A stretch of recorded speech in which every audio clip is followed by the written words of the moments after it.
it is all spontaneity first, something else. So ಲಿರಿಕ್ಸನ್ನು ನೀವು ಬರೆದ್ರಿ.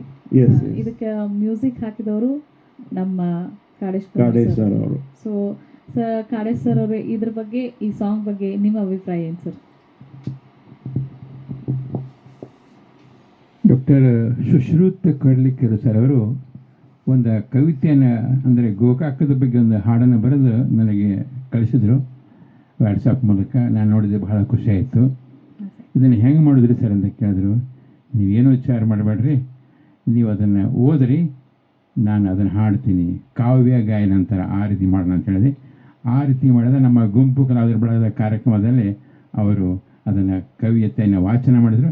ನಾನು ಅದನ್ನು ಕಂಪೋಸ್, ಅಂದರೆ ಮ್ಯೂಸಿಕ್ ಕಂಪೋಸ್ ಮಾಡಿ ಹಾಡಿಬಿಟ್ಟೆ.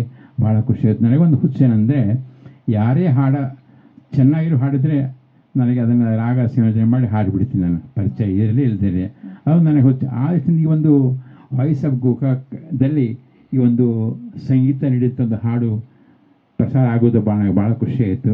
ಅದಕ್ಕೆ ನಾನು ನಿಮಗೆ ಥ್ಯಾಂಕ್ಸ್ ಹೇಳ್ತಾ ಇದ್ದೀನಿ.